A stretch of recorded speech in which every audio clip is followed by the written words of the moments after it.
iyo umuntu intambuko ziyo haleluya zishigikiwe n'uhoraho, humura mw'ijuru hari Imana ikomeye itabara abarusha n'abaremerewe, ibasha gucecekesha ibintu byose.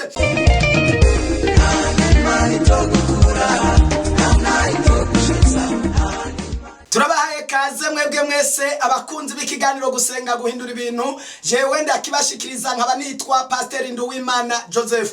Namashimwe n'umunezero ndabashimiye cyane ingene mushishikara kudukurikirana hoba kuri Radio Buja FM kubari hagati mu gisagara ca Bujumbura, tukaba turemesha ikiganiro ugusenga guhindura ibintu imisi yose kuri Buja FM ku munsi wa gatanu mw'ijoro isaha 8 mpaka buce, no ku munsi wa gatandatu isaha 11 mu bucagucagu gushika isaha 12 z'agatondo. Mushobora kudukurikirana no kuri YouTube wandika Pastor Nduwimana Joseph, no kuri Facebook wandika Pastor Nduwimana Joseph, ukaca ukurikirana ijambo ry'Imana, urukurikiranwe rw'intahe n'ibitangaza n'ibimenyetso Imana ishishikara gukora. Rero reka tubandanye n'umwanya mwiza w'ijambo ry'Imana. Ndagusaba ko wewe ushobora kuronka video ushobora kwirungikira uwundi kugira ngo arushirize kwibonera ukugira neza kw'Imana. Dusome ijambo ry'Imana mwaka kanya dusoma hariya muri Zaburi igice cyaho ca 37.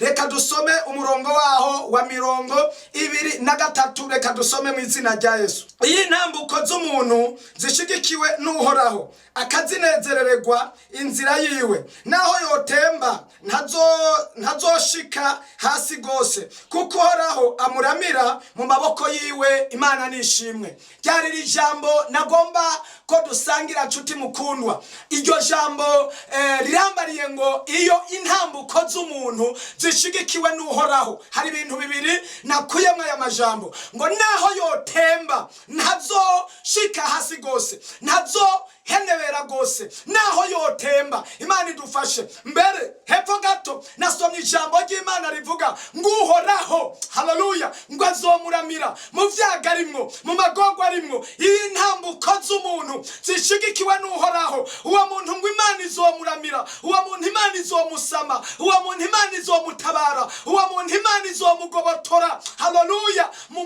bwigobeko bw'umwasi. Iyi ntambuko z'umuntu zishigikiwe haleluya ngo n'uhoraho, ngo cyane cyane Imana ikamunezerererwa. Humura mwene data nshuti mukundwa, iyi ntambuko z'umuntu zishigikiwe n'uhoraho. Mbega intambuko z'umuntu zoshikirwa n'uhoraho gute? Iyo anezerera uhoraho, iyo yubaha uhoraho, iyo asenga uhoraho, iyo yejejwe, iyo aciye bugufi agashira umutima ku Mana yo mw'ijuru kandi agakora ivyo Imana igomba, ico gihe Imana iramwemera. Imana ishimwe. Nasomye ijambo ry'Imana mu vyakozwe n'intumwa ngo mu mahanga yose uyemera agakora ivyo kugororoka, uwo ngo Imana iramwemera. Iyi ntambuko z'umuntu haleluya zishigikiwe n'uhoraho, ngo naho yotemba. Mbere Bibiri ivuga ngo uhoraho azomuramira mu bihe byose by'amagorwa n'amarushwa, mu bihe byose by'intambara. Nico gituma Imana yavuze ngo naho uwo muntu azoca mu muriro, umuriro ntuzomuturira. Turabona Shadraka na Meshaki na Abednego bari bashigikiwe n'uhoraho, intambuko zabo n'imigambi yabo yari ishigikiwe n'uhoraho. Bibiri imbwira ngo babaterera mu muriro, umuriro ntiwashobora kubaturira kubera intambuko zabo. Haleluya haleluya, zari zishigikiwe n'uhoraho. Turabona abantu intambuko zabo zari zishigikiwe n'uhoraho. Turabona nka Mose, Bibiliya twereka neza yuko yari ashigikiwe n'uhoraho. Hanyuma Farawo aramuhagurukira amuha iminsi yo kumugirira nabi, mbere aramupinga mu buryo bukomeye. Ariko iyi ntambuko z'umuntu haleluya zishigikiwe n'uhoraho, Imana irazi ikavugana nawe ivyo ugiye gukora. Imana ibwira Mose ngo Mose ntugire ubwoba, haguruka ugende uvugane na Farawo. Erega ndi Imana, ni jewe ndagutumye. Farawo n'umwami akomeye, mbere n'igihangange, ariko jewe ndi Imana ikomeye kumuruta, kuko ni jewe namusizeho, ni wewe ndagusizeho, kandi ni jewe ndagutumye. Iyo umuntu intambuko ziyo haleluya zishigikiwe n'uhoraho, humura mw'ijuru hari Imana ikomeye itabara abarusha n'abaremerewe, ibasha gucecekesha ibintu byose ikabyaka inkomezi. Ivyari biguhagurukiye haleluya haleluya haleluya ibyari bije kukugwanya no kukonona ndikwera ijambo n'ukuri kose ngo iyi ntambuko z'umuntu zishigikiwe n'uhoraho ushobora kuba uri muto ushobora kuba uri umukene ushobora kuba atawukuvugira ushobora kuba atamafaranga ufise ushobora kuba utari uwo agaciro gakomeye cyane kubiboneka canke kubigaragara ushobora kuba ugenda n'amaguru mbere atani kamba mbere ufise ushobora kuba uri umuntu uraya n'ubusa mbere ukanabwirirwa ariko iyi ntambuko haleluya z'umuntu zishigikiwe n'uhoraho Imana nyene amahoro irazi ikaba ariboneka mu kibanza cawe hanyuma igakora ibiteye ubwoba n'ibitangaza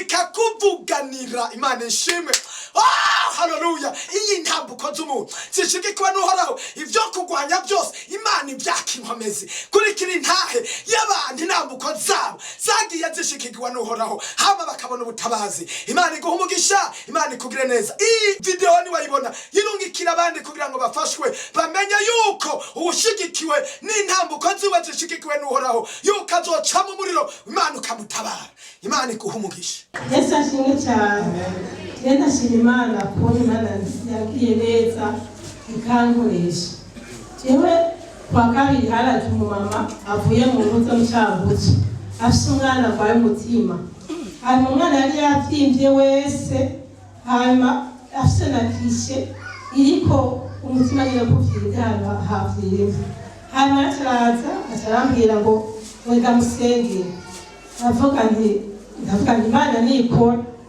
hama ndafata rero ndamusengera ndafata aho hantu ku rubavu umwana ndavuga nti none nzane ka kunywa ndamuha acavuga ati oyaye amaze iminsi atari umunyu no muri atwaraje kumugaburira umunyu ati kubera yari atarwaye umutima afite hanyuma ndamubwira nti rero n'umunyu kwa wansi ndavuga ndakubona ndafata amavuta mu kwizera amavuta arasengesheje ngaho ndafata ndayasiga ngaho mu rubavu ndavuga nti Imana ndagusavye uzonkorera igitangaza ni kandi nanjye gushingira intahe mu gatondo caragenda kwa muganga agiye kwa muganga aramupimisha bamujyana muri ecography naho aca aravuga ati ahubwo umwana muramubeshyira ntagwaye umwana arakomeye ahubwo iyo miti nimuyihebe muriko muramuruhishiriza ubusa